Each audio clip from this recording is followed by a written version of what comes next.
The Pacific War was fundamentally a contest of endurance, doctrine, and tactical adaptation. But nowhere did this contest manifest more brutally than in close-quarter battles between United States Marines and Imperial Japanese Army forces. From the early fighting on Guadalcanal to the volcanic ridges of Iwo Jima and the shattered landscape of Okinawa, the Marines repeatedly gained the upper hand in engagements fought at distances where visibility was limited, artillery support was impractical, and survival depended almost entirely on small unit discipline and the ability to impose order in chaos. To understand why the Marines consistently outperformed Japanese infantry in these close-range encounters, it is necessary to examine the origins of both forces, their training systems, their institutional priorities, their equipment, and their battlefield behaviors. Only through a comprehensive factual analysis can we understand how two radically different military cultures collided, and why the outcome of their clashes followed the pattern it did. The United States Marine Corps entered World War II with a well-developed doctrine focused on amphibious assaults, expeditionary operations, and decentralized combat leadership. The interwar Marine Corps schools at Quantico had codified much of this doctrine into formal curricula that produced officers and non-commissioned officers capable of independent decision-making under pressure. Small unit leaders were taught to maneuver fire teams and squads flexibly, an approach that emphasized initiative over rigid obedience. The Imperial Japanese Army, by contrast, emphasized spiritual fortitude, discipline, and the warrior ethos of Bushido as the core drivers of battlefield performance. While this created exceptional resilience, it also generated several systemic weaknesses in close-quarter combat. Training emphasized bayonet charges, massed assaults, and shock tactics, often at the expense of practical marksmanship, fire and maneuver techniques, and small unit coordination. Japanese infantry units performed well in offensives, particularly early in the war, but struggled to adapt when forced into static defense against well-coordinated combined arms assaults. These doctrinal differences became immediately apparent on Guadalcanal in 1942. Marine small units, accustomed to autonomous action, quickly established fire and movement patterns in the jungle. A typical Marine squad operating on Guadalcanal deployed automatic weapons not as supporting tools, but as central components of its tactical structure.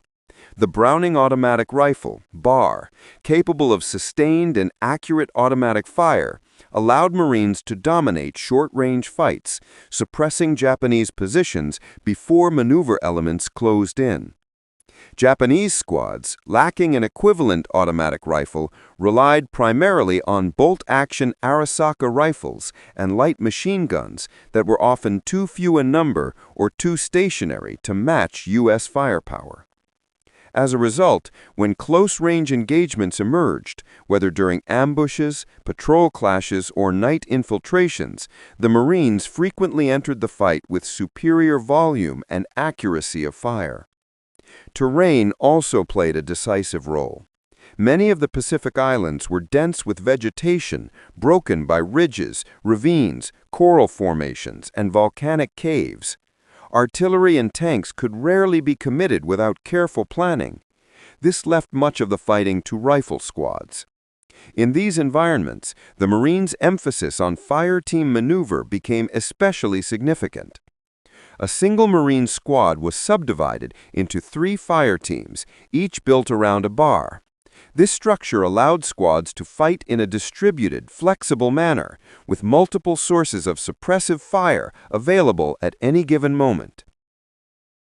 Japanese squads generally operated more rigidly, with movement dictated by squad leaders and supported primarily by rifle fire. Their training had not prepared them for dispersed, autonomous maneuver in broken terrain. Furthermore, Japanese forces frequently adhered to frontal assault doctrine, even when terrain conditions made such attacks costly and ineffective. Another important aspect was logistics. The Marine Corps entered the Pacific War as part of a well-integrated supply network supported by the U.S. Navy and industrial base. Even in contested environments, such as Guadalcanal, where supply lines were initially fragile, Marines maintained higher ammunition stocks and better rations than their opponents.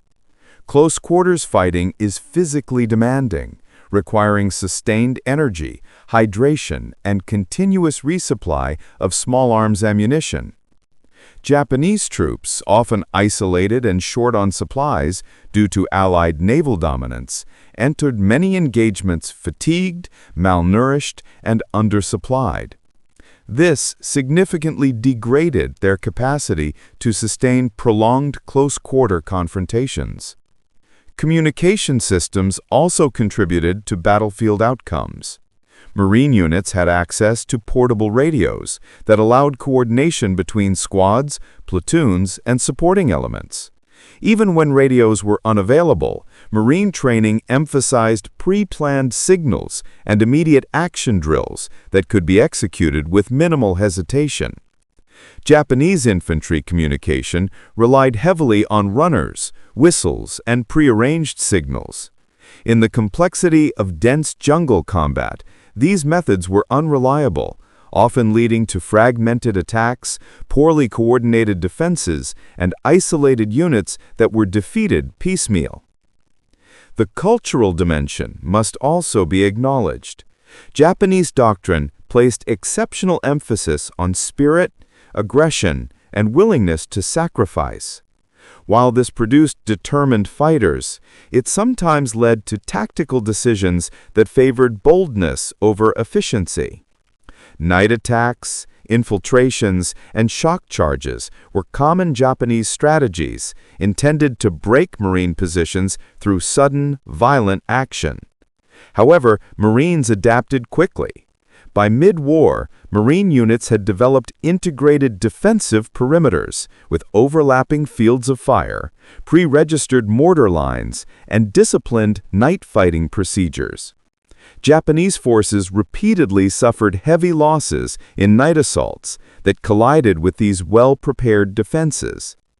In close combat within defensive perimeters, the Marines used a combination of automatic weapons, hand grenades, and coordinated squad actions to contain and repel Japanese infiltrations. Japanese soldiers were exceptionally skilled in stealth, but once discovered, their assaults often lacked the fire support needed to breach fortified Marine lines. Finally, battlefield medicine and casualty evacuation systems played a quiet but decisive role. The Marines benefited from organized medical corps, rapid field treatment, and structured evacuation pathways that returned many Marines to the fight or stabilized them for later recovery. Japanese units lacked equivalent medical capacity, and wounded soldiers often received minimal or no treatment. This exacerbated attrition and reduced the combat effectiveness of Japanese units over time, particularly in prolonged engagements common in close quarters. All these factors, training, doctrine, equipment, logistics, communication, cultural priorities, and medical infrastructure, interacted to produce a consistent pattern across the Pacific War. When Marines and Japanese infantry met in close-quarter battle, the Marines generally held the advantage, even when terrain or circumstances favored the defender. As the Pacific War expanded after Guadalcanal, patterns observed in the earliest Marine-Japanese engagements hardened into defining characteristics of the conflict. Each new island campaign revealed more about the strengths and weaknesses of both forces. It also demonstrated the capacity of the Marine Corps to learn, adapt, reorganize, and optimize its tactics for a type of warfare that was extremely demanding both physically and psychologically. Japanese forces, constrained by doctrine, industry, and strategic circumstances, could not match this adaptability. By late 1943, the United States Marine Corps had refined the fire team concept into an institutional standard. Each fire team consisted of 4 Marines, 1 automatic rifleman with a BAR, 1 assistant automatic rifleman, 1 rifleman, and 1 team leader. This structure allowed small units to act semi-independently, creating a dynamic battlefield environment that favored tactical creativity. When deployed in jungle terrain or coral landscapes, these teams could flank, suppress, probe, or withdraw as needed without waiting for higher-level orders. The Imperial Japanese Army, although composed of disciplined and courageous soldiers, did not adopt an equivalent structure. Despite encountering Marine fire teams repeatedly, there was no major doctrinal shift to create flexible sub-squad units. Japanese infantry squads continued to operate as cohesive blocks under a single leader, limiting battlefield initiative. This rigidity proved costly. In close-quarter engagements, where small groups of Marines worked in coordinated, mutually supporting actions, Japanese squads often found themselves overwhelmed by multiple simultaneous threats. Weaponry further widened the performance gap. The BAR, though relatively heavy, provided Marines with a highly reliable automatic weapon capable of accurate fire in short bursts. Japanese units employed the Type 96 and Type 99 light machine guns, which were effective but typically fewer in number and often positioned for defensive use rather than fluid offensive or mobile close-quarter fighting. The M1 Garand rifle, issued universally to U.S. Marines and Army units by mid-war, dramatically increased the firepower of American infantry. Each Marine could fire rapidly without operating a bolt, allowing for higher sustained rates of fire in sudden engagements. Japanese infantry, largely armed with the bolt-action Arisaka rifle, simply could not match this volume of controlled fire. While the Arisaka rifles were robust and accurate, their lower rate of fire put Japanese soldiers at a disadvantage when firefights erupted unexpectedly at short ranges. This disparity was particularly decisive during the assaults on Tarawa, Saipan, and Peleliu, where Marines repeatedly entered dense defensive zones filled with bunkers, caves, and concealed firing points. In these chaotic micro-environments, fractions of seconds often determined the outcome. Marines with semi-automatic rifles and multiple BARs per squad held clear tactical superiority. Grenades and close-quarter explosives intensified this advantage. Marine squads made extensive use of fragmentation grenades, satchel charges, flamethrowers, and demolition tools to clear Japanese fortifications. The flamethrower, in particular, became a signature weapon in Pacific close-quarter combat. With its ability to project incendiary fuel into caves, pillboxes, and trench systems, it neutralized positions that would otherwise require dangerous, prolonged engagements. Japanese forces employed grenades and demolition charges as well, but their distribution was inconsistent, and shortages were common in later stages of the war. One critical factor in close-quarter engagements was the Marine Corps' ability to integrate supporting arms, even when line of sight was limited. Forward observers, trained to coordinate artillery and mortar fire precisely, accompanied infantry units into battle. These observers were equipped with radios that allowed them to call in fire missions in real time, adjusting impacts to suppress or eliminate Japanese positions. Medium mortars, especially the 60mm and 81mm models, gave Marine companies organic indirect firepower that could be used rapidly and accurately in restricted terrain. By contrast, Japanese mortars were often effective but suffered from supply shortages and limited communication systems. At the tactical level, Marine leadership, not just at officer ranks, but among non-commissioned officers, played a key role in maintaining momentum during close-quarter operations. Squad leaders and fire team leaders were trained to make independent decisions, often based on incomplete information. In the fractured battlefields of the Pacific Islands, communication lines easily broke down, and visual contact between units was frequently lost. Marine NCOs were expected to press forward, reorganize, or establish temporary defensive positions at their own discretion. This empowered leadership model prevented paralysis and allowed Marine units to exploit small tactical openings that Japanese forces often missed. Japanese leadership at the small unit level was competent but constrained by doctrine. NCOs and junior officers were expected to carry out orders with strict adherence to instructions. Initiative was discouraged if it deviated from established plans. This created situations in which Japanese squads continued to attack or defend from positions that were tactically unsound, leading to unnecessary casualties. It also contributed to the predictability of certain Japanese actions, particularly night attacks, which Marines eventually learned to counter through rehearsed defensive fire patterns and pre-registered mortar fire. Psychological conditioning also influenced outcomes. Marine training placed significant emphasis on controlled aggression, marksmanship under stress, and realistic battle simulations. Recruits underwent extensive bayonet drills, obstacle courses, live fire exercises, and tactical movement training. This preparation reduced hesitation in close-quarter combat. Japanese soldiers received rigorous physical training and bayonet practice as well, but the emphasis on shock tactics and frontal attack sometimes ran counter to the real demands of the battlefield, where fire and maneuver, concealment, and coordinated suppressive fire were often more decisive. The environment of the Pacific Islands amplified these differences. Coral atolls like Tarawa offered no cover and forced engagements at extremely close distances. Marines equipped with automatic weapons, flamethrowers, and demolitions moved systematically through Japanese defenses, eliminating strong points one by one. On volcanic islands like Iwo Jima, Japanese defensive systems were deeply entrenched, featuring tunnel networks, interconnected bunkers, and concealed firing positions.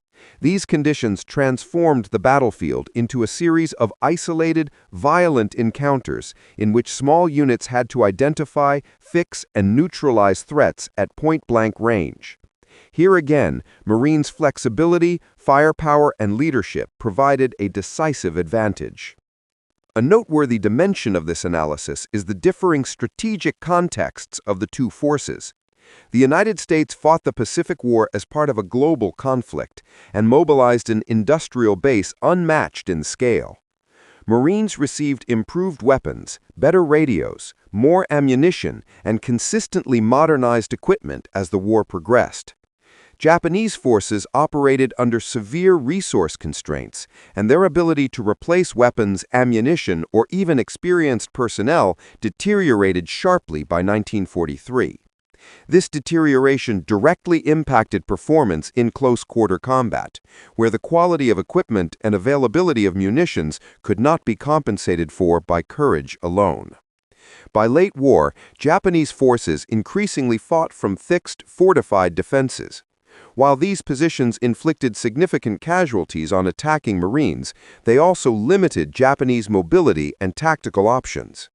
Once Marines breached the outer layers of these defenses, Japanese soldiers found themselves trapped in confined spaces where Marine firepower, particularly flamethrowers, satchel charges, and automatic rifle fire, proved overwhelming.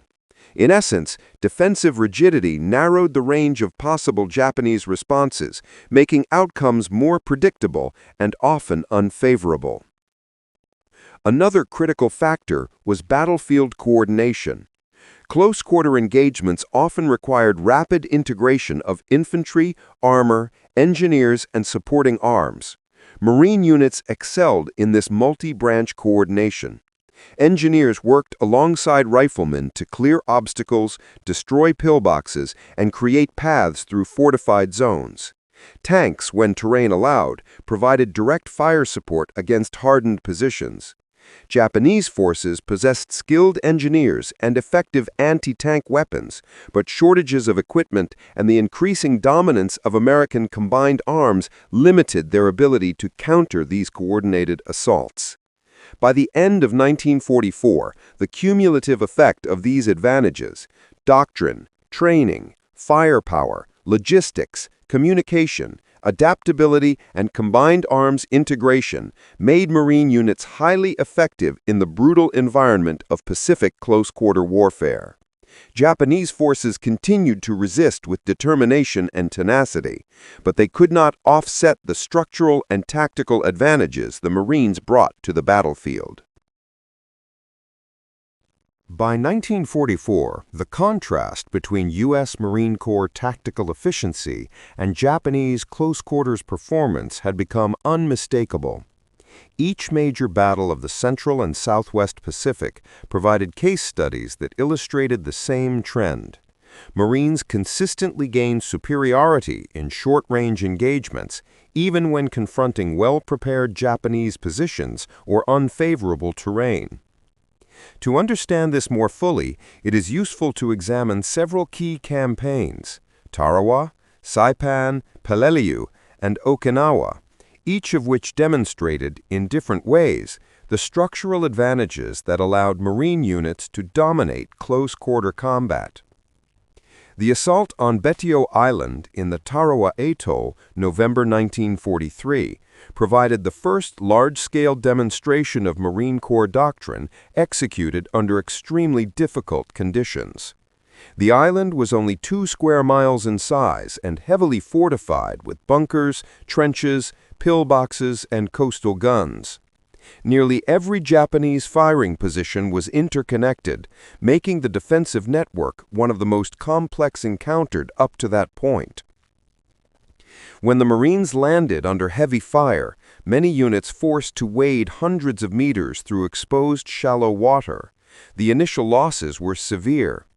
Yet once Marine squads reached shore and established local footholds, their decentralized, fire-team-based structure allowed them to adapt quickly inside the maze of Japanese fortifications. Fire teams advanced in bounding increments, providing overlapping fields of automatic fire. Engineers and demolition teams operated closely with these squads, blowing holes in bunker systems and reducing strong points that Japanese troops expected to hold indefinitely.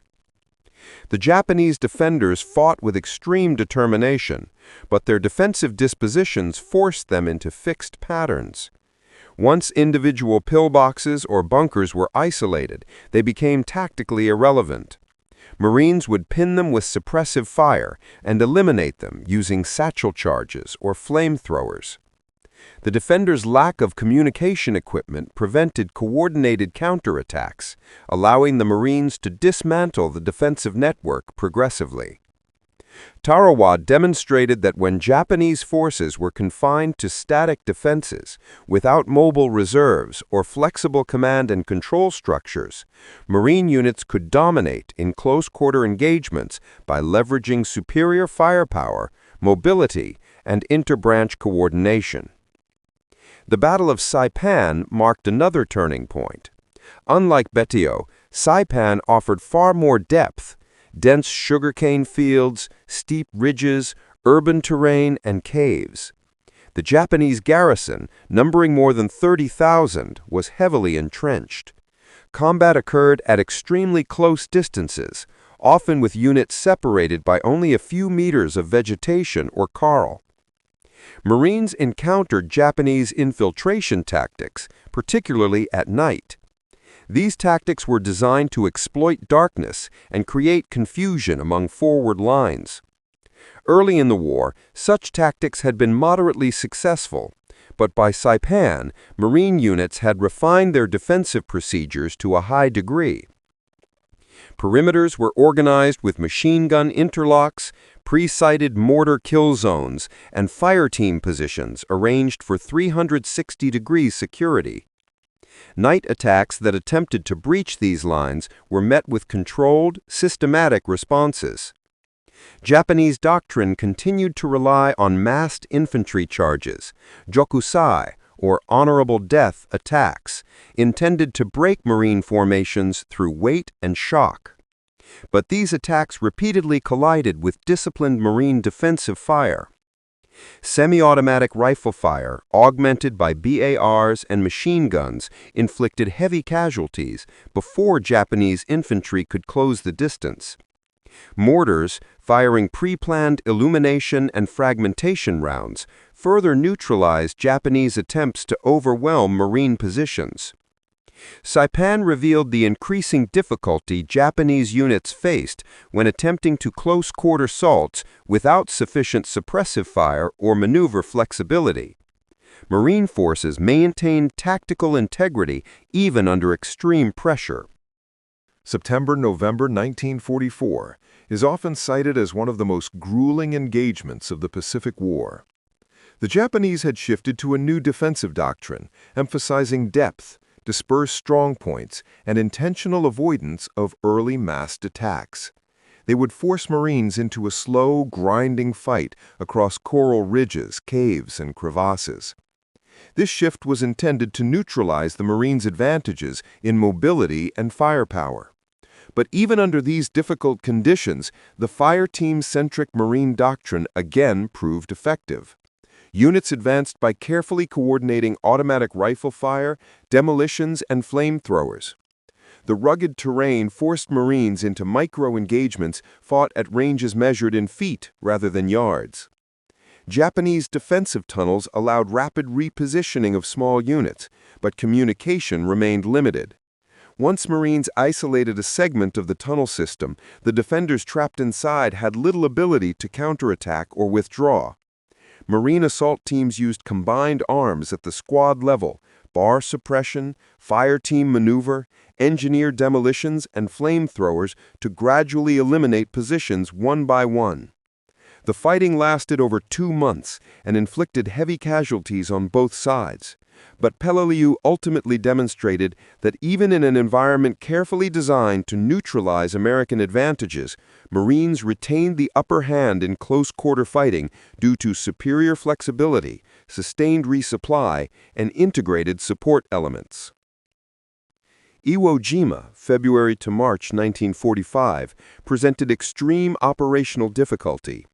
The island's geography favored the defender. Volcanic rock, tunnel systems stretching over 10 miles, interlocking bunkers, concealed firing points, and limited avenues of approach. Japanese General Kuribayashi optimized this terrain with a doctrine designed to inflict maximum American casualties through deeply embedded, mutually supporting defensive positions. The Japanese defenders avoided early beach engagements and instead waited for Marines to move inland. As Marines advanced, they encountered close-quarter resistance of unprecedented intensity. Many positions had to be assaulted individually, often requiring flamethrowers, satchel charges, and multi-squad coordination. Yet, despite the strength of these defenses, Japanese forces again suffered from an inability to counterattack effectively once Marines breached specific sectors. Communication constraints prevented timely reinforcement of weak points. While Marines paid a heavy cost, their structured approach, fire teams leading, engineers supporting, mortars suppressing, gradually dismantled the defensive network. Close-quarter combat on Iwo Jima showcased the pinnacle of Marine tactical proficiency. Even when Japanese positions forced Marines into highly disadvantageous engagements at near zero distance, the attacking units maintained operational cohesion and methodically reduced fortified points. Okinawa, April to June 1945, was the largest land battle of the Pacific War. The island's geography created numerous choke points, ridge systems, and urbanized terrain that favored close-quarter engagements. The Japanese 32nd Army defended the island with a mix of regular infantry, naval troops, and Home Guard units, all entrenched in deep defensive belts. The Japanese hoped that by creating interconnected defensive layers, they could absorb Marine assaults and bleed the U.S. forces into exhaustion. However, this strategy suffered from familiar structural limitations, rigid defensive schemes, limited communication, and a lack of mobile reserves. Marine operations on Okinawa were characterized by meticulous movement across ridge lines and fortified villages. Fire teams maneuvered through constricted terrain using suppressive fire and engineer support. Tanks and self-propelled guns provided direct fire to eliminate tunnel entrances and hardened positions. Again and again, Japanese positions that resisted frontal attacks fell to coordinated multi-squad envelopments executed at close range. Japanese counterattacks, often delayed due to communication issues, ran into well-rehearsed marine defensive procedures and suffered heavy losses. By this stage of the war, shortages of ammunition, medical supplies, and replacement troops further reduced Japanese effectiveness in short-range engagements. Across Okinawa's difficult terrain, the same pattern held. Japanese forces fought with determination and bravery, but could not match the Marines' tactical adaptability, firepower concentration, and combined arms integration in close-quarter environments. What these campaigns reveal. These 5 major campaigns collectively illustrate several critical truths. The Marine Fire Team system consistently outperformed Japanese squad doctrine in decentralized, confined terrain. Semi-automatic rifles and automatic weapons gave Marines a decisive firepower advantage at close range. Engineers, flamethrowers, and demolitions were decisive in reducing fortified positions where Japanese infantry were forced to fight at near-contact distance. Marine units retained cohesion in chaotic terrain, while Japanese units often became isolated due to communication limitations. Marine resupply and casualty evacuation systems allowed continuous pressure, whereas Japanese forces steadily weakened. These operational realities reinforce the central conclusion. Structural, doctrinal, and logistical factors, not individual bravery or morale, were the determining elements that enabled U.S. Marines to outperform Japanese forces in close-quarter combat across the Pacific. But close-quarters combat in the Pacific was not only about bullets, bayonets, and blood. It was about adaptation, mental, tactical, and cultural. By late 1943, U.S. Marines were no longer the same force that had stepped onto the beaches of Guadalcanal. They had become something else, something shaped by relentless contact with an enemy who refused to retreat. One of the clearest examples of this evolution came in the battles for the island chains stretching across the Central Pacific. Each landing refined and hardened the Marines' close combat doctrine. Leaders who survived the first fights became instructors within the same unit, turning experience into training within weeks. A young corporal arriving on Bougainville might learn the art of room clearing from a sergeant who had done it twice on Tarawa. A replacement rifleman stepping off a transport at Saipan might receive a 10-minute lecture from a battle-scarred private first class explaining exactly how Japanese soldiers hid inside palm log bunkers and how to angle a satchel charge to collapse a firing port. The battlefield itself became the curriculum. And no unit embodied this transformation more dramatically than the Marine Raider battalions. Elite, hand-picked units forged for aggressive jungle fighting, night raids, and close-in clashes where the enemy could be 10 feet away or less. Raiders experimented with every tactic possible. Fire teams built around automatic weapons, silent infiltration at night, coordinated demolitions on fortifications, and the use of small, autonomous squads operating independently for hours or even days in thick jungle. Their methods flowed back into the larger corps, spreading until even regular infantry units adopted Raider mentality, initiative, audacity, and relentless pressure inside the enemy's engagement envelope. The Japanese, for their part, also adjusted, but in a very different direction. By mid-war, Imperial Army doctrine abandoned the assumption that they could win in open maneuver warfare. Instead, they redesigned their defensive systems to force the Marines into point-blank fighting. They expanded cave networks, reinforced fortifications with volcanic rock, and designed bunkers positioned to create overlapping kill zones that demanded frontal assaults. Japanese commanders intended to drag American forces into brutal personal engagements where their soldiers' willingness to die would become a strategic weapon. Yet the Marines, through bitter experience, learned how to break even these deadly systems. Flamethrower teams became indispensable. Engineers used demolition charges to collapse cave systems. Tanks supported riflemen at ranges so close that Japanese soldiers sometimes tried to climb onto them. It was a collaboration of arms, Marines, engineers, armor, mortars, and naval gunfire, converging into what historians later called the Pacific Method. But even method requires courage. And it was courage, steady, almost matter-of-fact courage, that kept Marines pushing into places where survival seemed statistically impossible. Time and time again, small groups of Marines found themselves pinned against obstacles that should have stopped them. Trenches so tight a man could barely turn. Caves so dark a flashlight beam seemed to vanish. Pillboxes with firing slits a mere 2 inches wide. Yet forward they went. One Marine on Peleliu later described these assaults simply, "You fought until either you were dead or the enemy was." That was the reality of close-quarter battles in the Pacific. Still, for all their ferocity, these battles forged a camaraderie that many Marines later said was the closest thing to family they would ever know.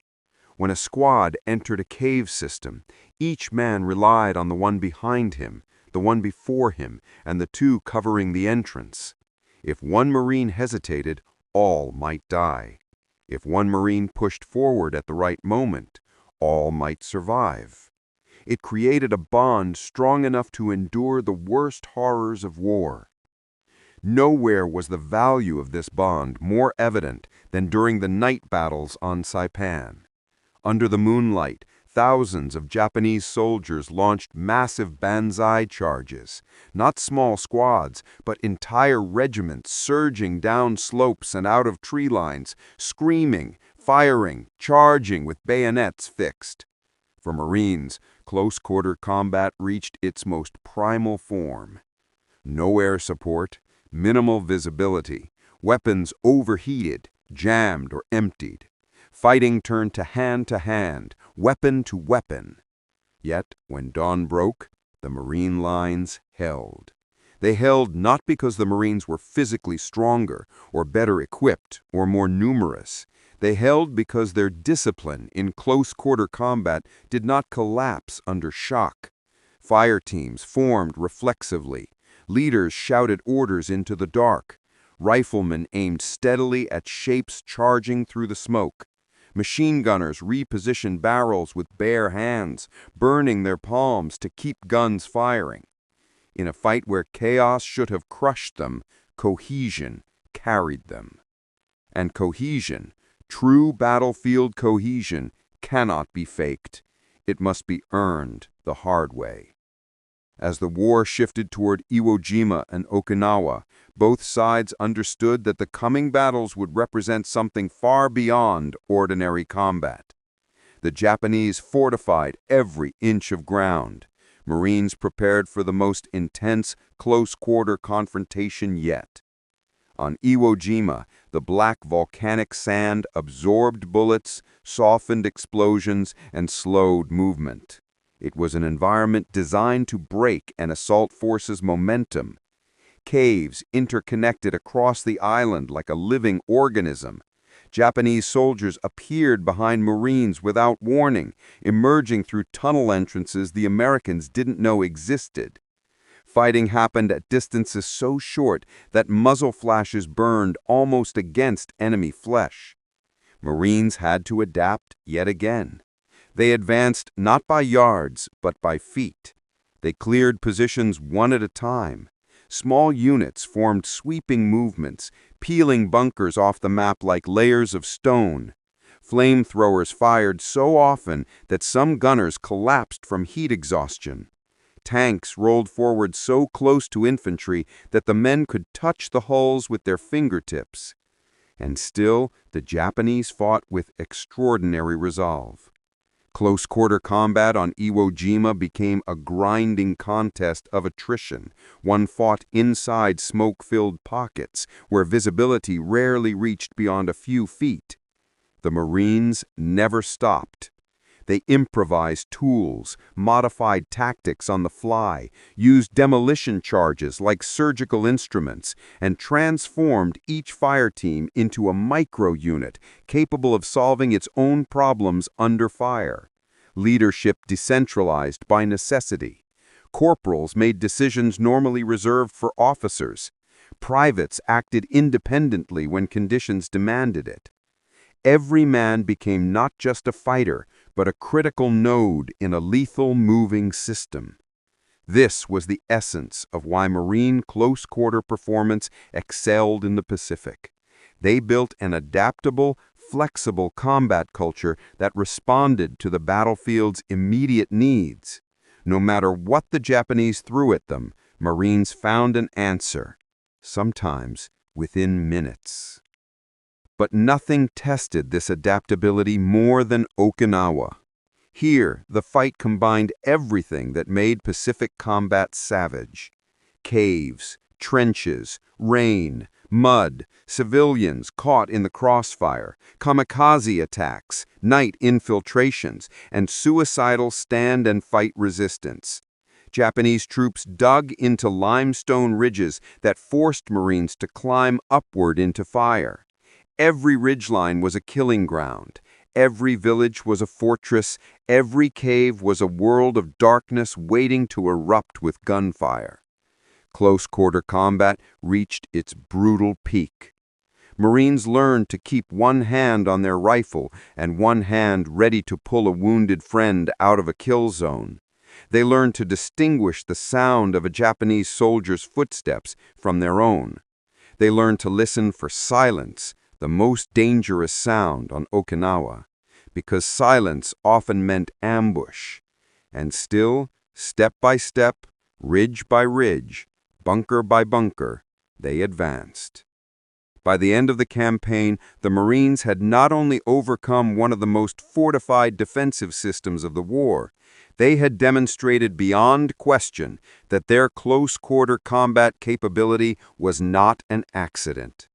It was the result of discipline, training, adaptation, teamwork, firepower integration, and leadership at every level. Most of all, it was the result of a mindset. Never yield ground, never stop moving forward, never let the enemy dictate the fight.